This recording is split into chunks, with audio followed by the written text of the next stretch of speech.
Michael Randolph accused a black customer of stealing right in the middle of the luxury store, not realizing that the man was the new owner of the entire network. One rash decision put his career, his respect, and most importantly, his conscience on the verge of destruction. Fear and shame engulfed him when the truth came to light, and Michael realized that racial prejudice could result in a far greater loss than he had ever imagined. How he dealt with the consequences will surprise even the most seasoned among us. But let's start from the beginning. The store where Michael Randolph worked was the epitome of elite style and luxury, a place where the wealthy came not just to shop, but to indulge in an experience of refinement. The floors, covered in lush carpets, muffled every step, allowing a serene quiet to fill the space. The shelves, made of polished mahogany and glass, gleamed under the light of intricately designed chandeliers that sparkled like the very diamonds the store sold. Each corner of the shop was a carefully crafted statement of elegance, and each item on display, from designer handbags to rare timepieces, seemed to radiate exclusivity. The entire atmosphere was one of calm sophistication, a sanctuary for the affluent to browse in peace. For Michael, managing the store was not simply a job, it was a vocation. He had spent years building relationships with the clientele, knowing their preferences down to the smallest details. He remembered who preferred platinum over gold, who liked vintage pieces, and who loved the thrill of acquiring the latest limited edition accessories. Some customers would even share bits of their personal lives with him, and Michael took pride in remembering these details. He had cultivated an environment where the rich and powerful felt not only welcome, but understood. On this particular day, the store buzzed with its usual flow of activity. Well-dressed patrons moving quietly from display to display, the faint sound of soft jazz playing in the background. Michael had just completed a transaction with one of the regulars when his attention was drawn to a man whose presence felt somehow different. Dressed in a flawlessly tailored suit, the black man moved with deliberate slowness, as if he were calculating every step. The suit was made of a fabric so fine that its subtle sheen caught the light with each movement, a sure sign of its high cost. His shoes, polished to perfection, made no sound as he crossed the marble floors. Every detail of his appearance suggested wealth and refinement. Yet something about the way the man moved unsettled Michael. Unlike the other customers, who usually wandered through the store in a leisurely, almost absent-minded manner, this man seemed too focused. He paused frequently at the displays, bending in close to examine each piece with an intensity that bordered on scrutiny. It was as if he was studying the merchandise like a connoisseur, an expert even. But there was something in his composure that made Michael uneasy. Perhaps it was the calm, confident way the man carried himself, or perhaps it was the lingering memory of recent thefts that had plagued the store. Michael recalled several incidents where seemingly ordinary customers had walked out with priceless jewelry, their actions swift and unnoticed until it was too late. In each case, the thief had blended in seamlessly, appearing like any other wealthy shopper until they vanished with their stolen goods. The security measures, while top of the line, had not always been enough to prevent these losses. As Michael watched the man now, his instincts, honed from years of experience, began to stir with suspicion. Here we go again, he thought, his gaze narrowing as he observed the man pause at a collection of high-end watches. Another one who thinks he's too clever to get caught. The longer Michael watched, the more his tension grew. He couldn't shake the feeling that something was off, though he couldn't put his finger on exactly what. Maybe it was just paranoia, or worse, unconscious bias, clouding his judgment. His rational mind told him not to jump to conclusions, but his gut insisted that something was amiss. He had been in this business too long to ignore his instincts. He needed to act before this became another costly mistake. Not wanting to raise an alarm unnecessarily, Michael decided to approach the situation with caution. He would observe a little longer, and if the man continued his peculiar behavior, he would make his move. Taking a deep breath, Michael approached the man.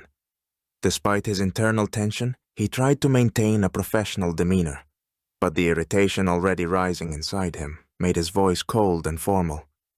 "Can I help you?" he asked, his question sounding more like a reprimand than an offer of assistance.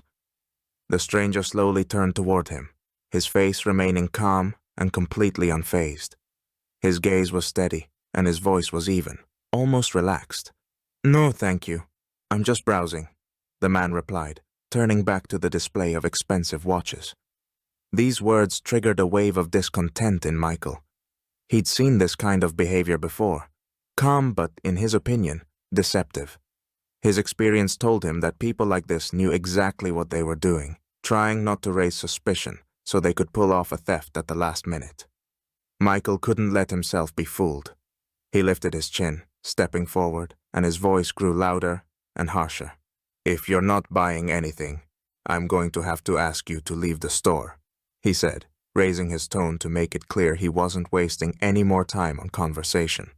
The man froze, giving Michael a long, hard look, then frowned slightly, but remained calm. His tone stayed polite, which only further irritated the manager. "I'm not breaking any rules," the stranger said softly. "I'm just browsing. Why are you treating me this way?" Those words felt like a challenge. Michael could feel his patience wearing thin. The situation had become too tense, and now the manager was convinced that this man was hiding something. He could already picture security taking this man away in handcuffs, exposing him as a thief. The explosion of emotions was inevitable. "You're stealing! I know what you're up to!" Michael shouted suddenly. His voice echoed through the store, making everyone in the store turn their attention to the escalating conflict. The room fell silent. Customers who had previously been browsing now stood frozen, watching the tense situation between the manager and the stranger, unable to look away. After Michael's sharp accusation, the black man didn't say a word. Instead, he remained calm, as if completely unaffected by what was happening. Silently, he pulled out his smartphone, entered a few numbers, and made a short call, not even glancing at Michael. Everyone around watched the scene with tense curiosity. Customers stopped moving, employees froze, unsure of what would happen next. A few minutes later, the store's entrance doors opened, and several men in sharp dark suits walked in. Their confident stride and serious expressions commanded both respect and a bit of anxiety from everyone present. One of them, a tall man with neatly combed hair, quickly approached Michael. "Good afternoon," he said firmly but politely. "We're representatives of the new company that recently acquired this store." His words hung in the air, as if not everyone immediately understood their meaning. Michael, stunned by the unfolding events, didn't grasp what was happening at first. He glanced at the man he had just accused of stealing and noticed that he was calmly watching everything unfold, showing no sign of agitation. One of the representatives continued, not waiting for Michael to respond. "This man is your new boss, and he's not a thief." These words hit like a thunderclap. Michael's mind was spinning. How could this be? The person he had accused wasn't just any customer, but the new owner of the entire chain of stores. There could be no mistake. The documents regarding the purchase had been verified and confirmed at the corporate level. Michael froze, his face turning pale. A wave of shame surged through him, washing over him from head to toe. He felt a cold wave of fear as he realized the gravity of his error. All of his assumptions, his confident tone, it had all been a mistake, based on biased stereotypes that had now turned against him.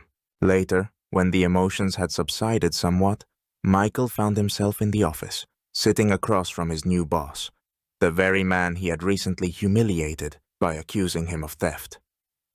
The office was spacious, but Michael felt trapped, as if the walls were slowly closing in, pressing down on him with their silence. The tension in the air was thick, and the silence was becoming unbearable. His thoughts were a jumbled mess as he agonized over what had happened and how this mistake might cost him not only his job, but also his reputation. The new owner, no longer just a stranger in an expensive suit, but a powerful man who ran a whole chain of elite stores, sat across from Michael, studying him carefully. His face remained calm, but there was a deep-seated hurt in his eyes. Michael avoided eye contact, staring down at his hands, which trembled slightly. "Do you know what it feels like to be wrongfully accused?" the owner asked quietly, breaking the torturous silence. His voice was soft, but it carried strength and authority. Those words cut straight to Michael's heart. making him inhale sharply. He realized what he had done.